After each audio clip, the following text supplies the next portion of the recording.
Did he jump or was he pushed? Gary Lineker on leaving Match of the Day and why he doesn't regret controversial comments made on social media. As Gary Lineker steps down from Match of the Day, he says he doesn't regret the controversial social media posts that led to him being taken temporarily off air.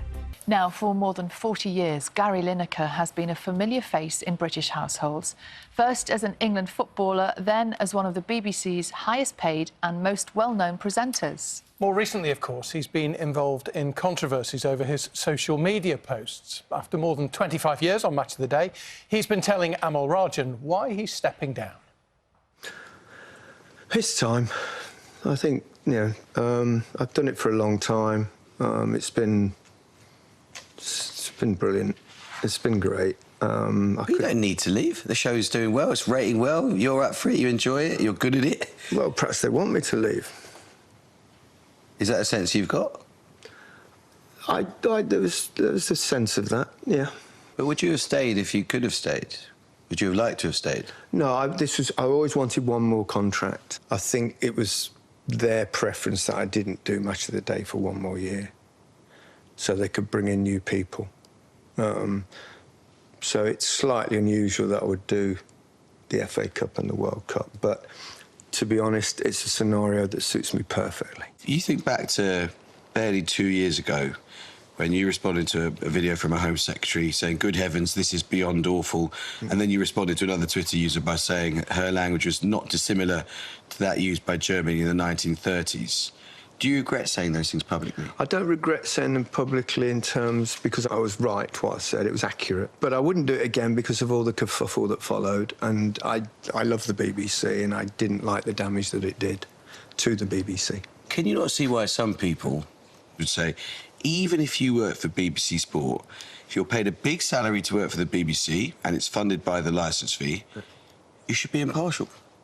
And comparing a Home Secretary's language to 1930s Germany, bumping into government policy, is not impartial. Why did I have to be impartial?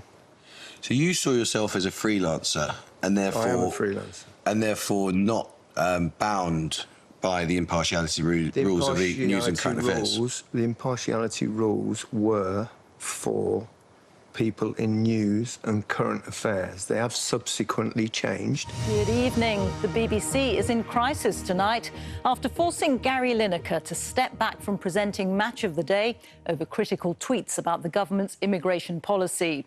Its move led to Ian Wright and Alan Shearer pulling out of the programme in solidarity. It got to the stage with the BBC when I was telling them, just ignore it, it'd be fine. And it would have been fine. So you saying to the BBC, just ignore it?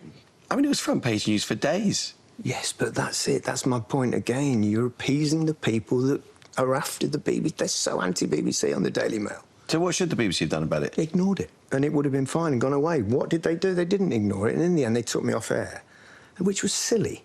It was a silly overreaction, and I think they accept that now. Did you say to them at the time, this is the wrong decision? Yes. I said, stop worrying about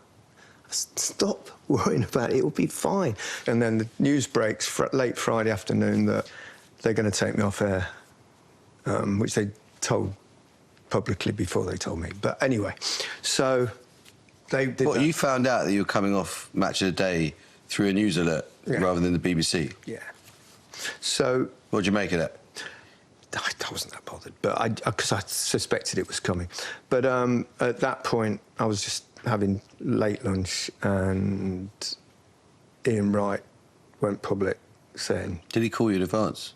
No, but we have a group chat and the day before and I said this might result with them taking me off air. And he went, that's so ridiculous.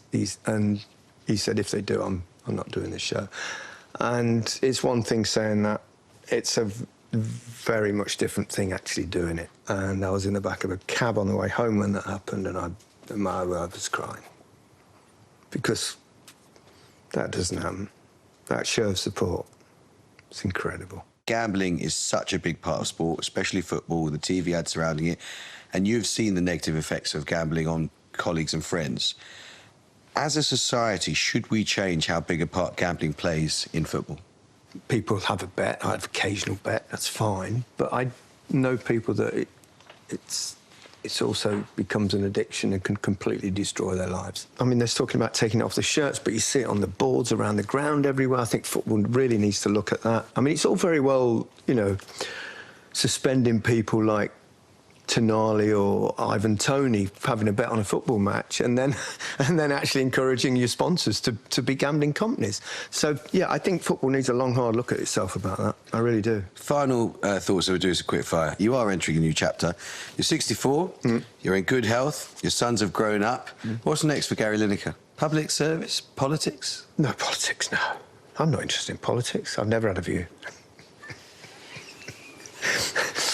I think I'll probably focus more on the podcast world because it's such a fun business and it's just been so incredible. But I'll travel a bit more, I'll have a bit more time, I'll have weekends off, so, you know, little weekend trips away. Final question. If you could go back and relive one moment in your life, what would it be? The World Cup semi-final shootout with Germany. Why? Because we might win it next time. Gary Lineker, it's been such a pleasure. Thank you so much. Cheers. Cheers. You're welcome. Well, the BBC wouldn't comment on whether it wanted Gary Lineker to leave Match of the Day, but did say that he's a world-class presenter, and the BBC is delighted that he will lead its coverage of the next World Cup and continue to lead live coverage of the FA Cup. And the full programme, Amol Rajan interviews Gary Lineker, is on BBC Two this evening at 7 o'clock, and it's available on the BBC iPlayer now.